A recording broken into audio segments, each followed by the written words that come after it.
tell us a little bit more about the exact process of how does the creation, according to Puranas, starts to expand? Comes to be. This is, yes, there are many details, yeah, but it's good that we discuss the basic principles Sure. first, why it's there. Uh, so this, there is among all the conscious living beings, there is a source of all conscious persons, conscious, personal, individual beings. Yeah, whenever we see consciousness or experience consciousness, it's individual, it's personal. You have your consciousness, I have mine. Your viewers have their own individual consciousness. So that suggests that the source of all intelligent, conscious, individual beings is also individual, conscious, and personal. So that source of all conscious beings becomes concerned when some conscious selves are not realizing their full potential. So to give them the opportunity for that full potential, the supreme conscious self expands in a form to manifest an alternative reality. And that form is called Mahavishnu. The original person, the original conscious source of all conscious beings, has a name also. There can be many names. There are many names given in the Vedic literature, but the main one is Krishna, which means the reservoir of all pleasure. So that is that the whole thing, excuse me. Yeah, no problem.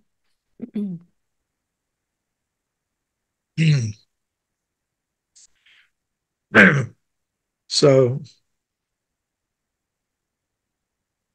that original conscious being exists for happiness, Anandamaya Vyasat, stated in the Vedanta Sutra. The ultimate conscious being exists for happiness, to experience happiness, exchange happiness with all other conscious beings. So if when that supreme, intelligent, conscious individual personality source of all sees that some conscious selves are manifesting behaviors and mentalities that don't enable them to participate in that eternal exchange of pleasure, he manifests an alternative reality, like you could call it a virtual reality or a simulated world, where those conscious selves can act out their desire to try to experience happiness in some other way than connecting with the ultimate reality. You know, because of false ego, that means the idea that I can somehow put myself in the position of being able to control, dominate, exploit others, exploit material resources in competition with others. So Mahavishnu lies in the causal ocean and he manifests not just one universe, but uncounted numbers of universes. He's in a state called yoga nidra, which is sometimes translated as sleep, but it's not like the kind of sleep that we have. It's kind of a mystic slumber. And he's breathing in and out as he's sleeping and dreaming. And when he breathes out, millions of universes expand from the pores of his body. And then, by his glance, he injects conscious cells into each of those universes. And then he expands himself into each universe and makes an arrangement for the production of lokas or planets, which are locations meant to deliver a certain level of experience. And also, he makes arrangements for bodily vehicles, a full range of bodily vehicles to be available for the conscious selves in that universe. And he arranges for there to be a cycle of manifestation and non-manifestation of the bodies and the planetary systems that the conscious selves within that particular universe will be experiencing things. Of course, they'll be experiencing not their real self, but the bodily vehicle that they identify falsely as their real self. But at the same time, they're being given that opportunity. Krishna or Vishnu is arranging for there to be teachers, for there to be wisdom that can be communicated to the conscious selves in that universe to try to wake them up to their real eternal identities.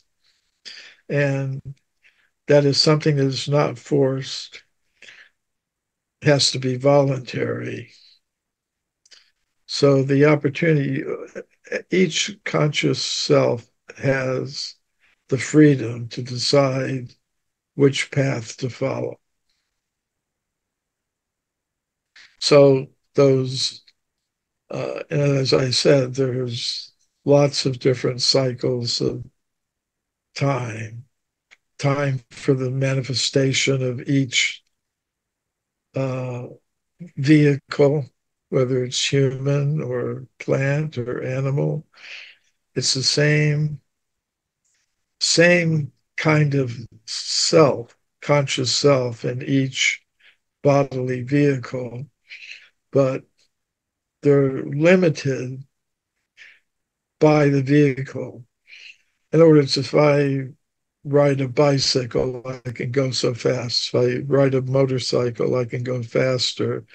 If I can ride in a four-wheel drive vehicle, I can drive off the road.